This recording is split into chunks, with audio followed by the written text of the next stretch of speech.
You built a life. You raised people. You ran households, businesses, whole systems nobody else could hold together. And somewhere in the last few years, you started feeling like a piece of the furniture.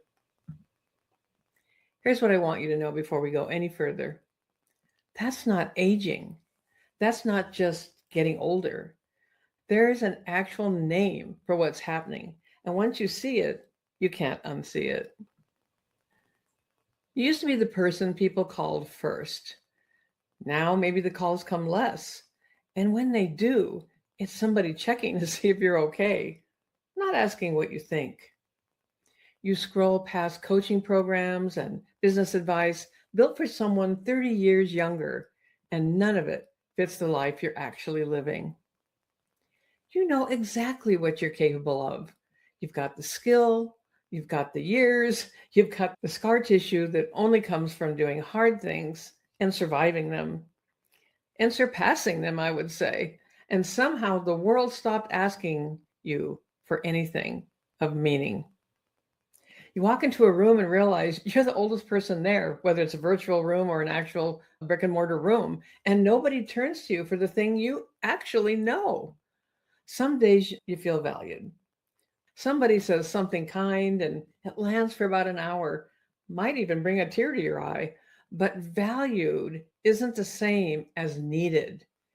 You can feel the difference even when you can't name it. Here's the reframe.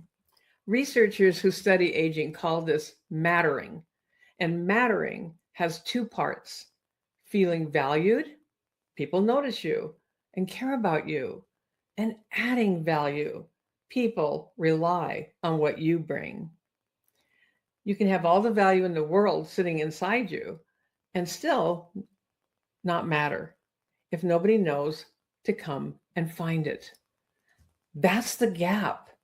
It's not a confidence problem, not a motivation problem, a findability problem wearing an identity crisis as a disguise.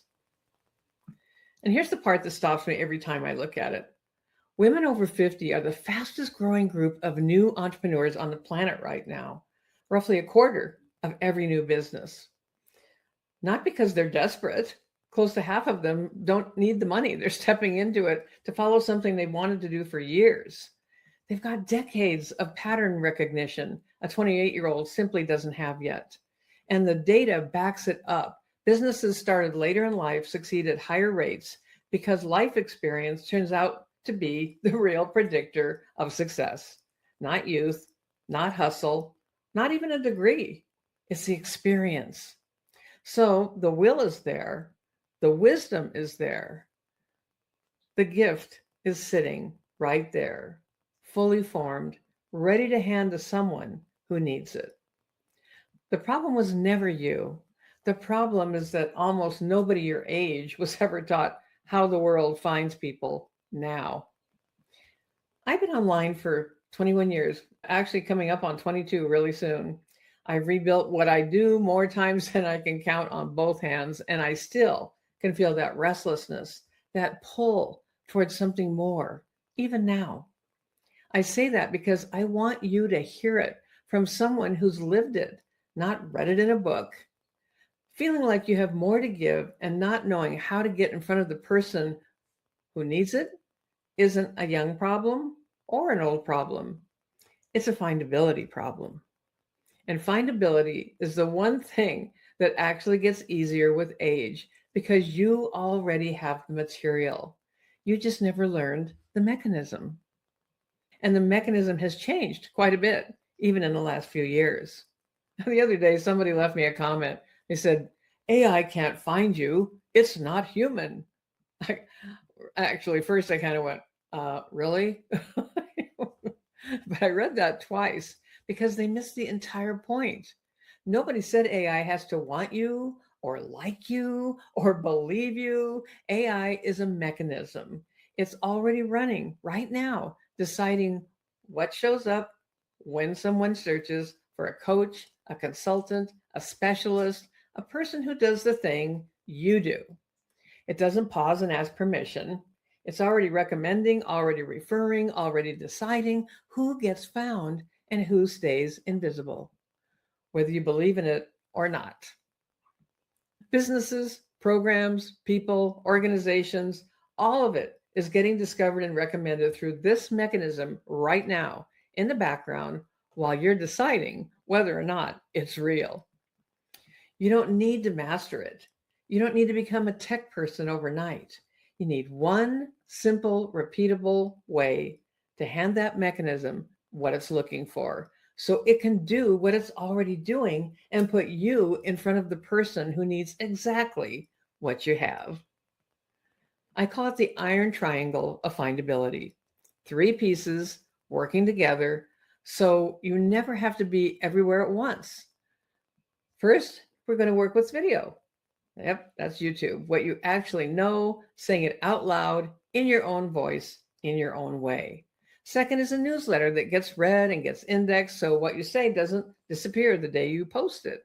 And third is what I call a lighthouse page online, sending out that signal. One place that tells the true story of who you are, what you do, built so people and AI can find it and trust it. There is a particular systematic way this is done. And we get so much faster and easier because we also have AI to help us, not just find us. That's the whole system right there in a nutshell. You don't need 10 platforms. You don't need a posting schedule that owns your life. You need those three places doing their job consistently so the mechanism has something real to find and something real to trust.